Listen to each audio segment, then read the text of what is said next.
à remercier, et c'est un grand honneur pour notre État, de recevoir deux ministres. Professeur Abdelatif Benajnou, ex-conseiller aux affaires économiques de la présidence de la République, ex-ministre des Finances, et bien sûr mon ami Faisal Boudra, ex-ministre de l'Industrie. Nos honneurs pour la présence.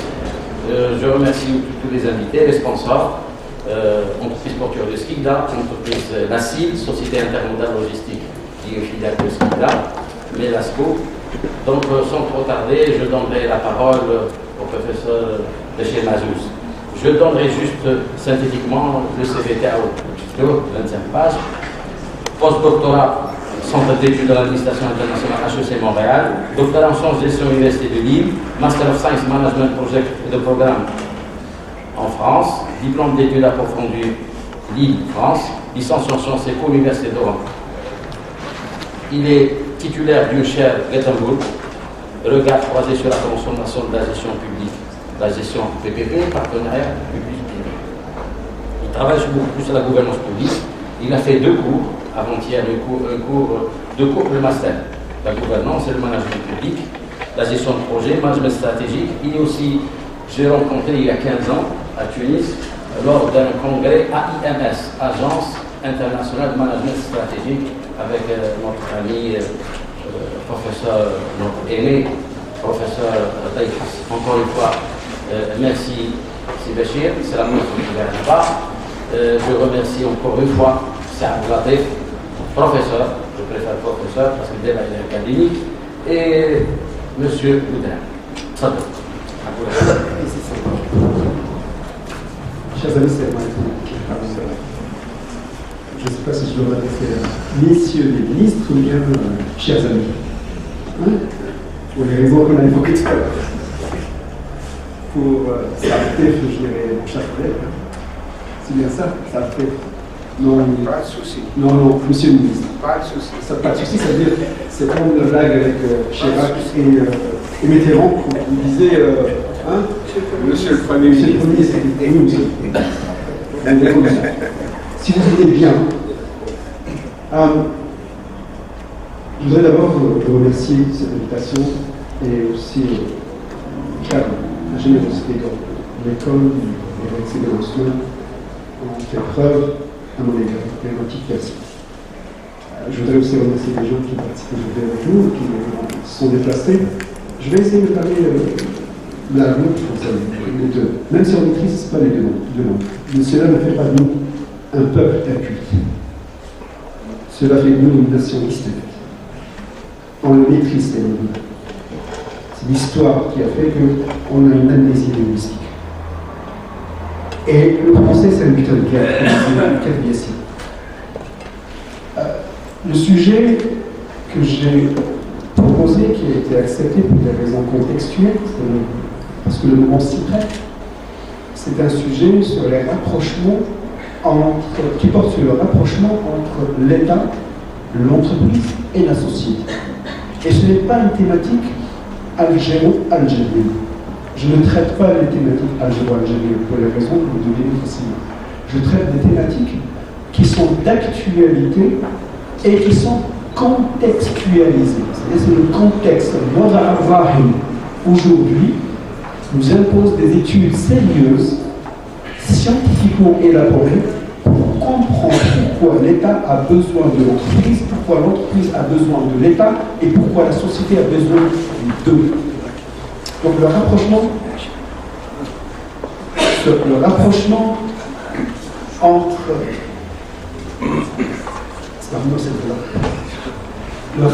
entre l'État et l'entreprise a toujours été, dans l'ancien temps, comme actuellement, a toujours été une préoccupation à la fois des États, des entreprises, mais aussi de la société.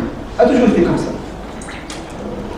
L'histoire de mémoire, l'histoire écrite nous dit que les pyramides égyptiennes ont été, d'une manière ou d'une autre, construites par des entreprises privées de l'époque. Pharaon n'avait pas son propre, avec des gens exploités. À l'époque, les règles ont changé. L'histoire un peu plus récente nous dit que toutes les voies navigables de France ont été faites par un rapprochement public-privé, c'est-à-dire par des partenariats. L'histoire nous dit aussi, un peu plus récente que ça, nous dit que le transcontinental américain, c'est-à-dire ce chemin de fer qui traverse l'Amérique, ce chemin de fer qui a été financé par l'argent public, il a été réalisé par des entreprises privées, avec une contribution chinoise à l'époque. Ils avaient besoin de 300 000 des travailleurs chinois. Mais les travailleurs chinois ne se sont pas déplacés d'eux-mêmes. Ça veut dire qu'ils avaient derrière ça un État chinois qui, lui, a compris les enjeux à l'époque. Ils avaient compris les enjeux. L'État chinois a 8000 ans d'histoire. Les Chinois n'existent pas parce qu'ils ont un État qui a 8000 ans d'histoire. Le trépas, à peu près à 50 ans, 52 ans d'histoire. Mais elle n'est pas très, très, très jeune. Mais on exige beaucoup de cet État-là.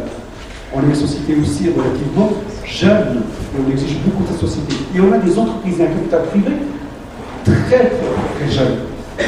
Ce rapprochement-là, tous les temps, a été un facteur soit de croissance, soit de décadence.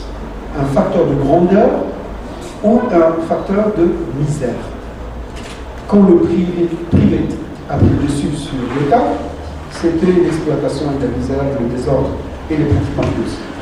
Et quand, par contre, le public a pris le dessus sur les entreprises, c'était le totalitarisme, et puis l'orgueil, le mépris, la marginalisation, les riches, au-delà, la puissance. Ça, c'était les Russes. Et puis quelques pays qui étaient satellitaires, qui tournaient autour de l'idéologie communiste, trotskiste et marxiste. Alors que le rapprochement entre le public et le privé, aujourd'hui, est guidé par des facteurs qu'il faudrait étudier. Pourquoi l'État a besoin aujourd'hui? Pourquoi l'État a besoin aujourd'hui, à travers le monde entier, besoin d'entreprises? Il faudrait comprendre. Mais comprendre, ça ne veut pas dire répondre à la question. Ça veut dire il faut se donner derrière la question, quelle est la finalité? Quelle est la finalité de ce rapprochement? À quoi ça va servir? À la toute fin, ce ne sont pas les objectifs, je ne parle pas de l'ADEF, je parle de le RAIA. Pourquoi aujourd'hui devrions-nous? Ça, c'est la deuxième question. La troisième, c'est comment gérer le rapprochement? Pour qu'il n'y ait pas de conflit, pour qu'il n'y ait pas de perte de temps, pour qu'il n'y ait pas de suspicion, pour qu'il n'y ait pas de pratiques mafieuses. Il faut gérer ce rapprochement.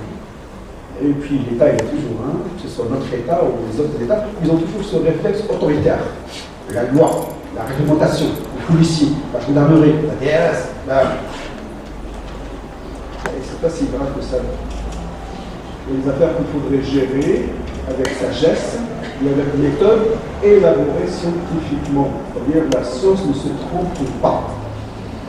La connaissance peut être défaillante. Les opinions peuvent être défaillantes. Mais la science, elle est objective. C'est-à-dire qu'il faudrait comprendre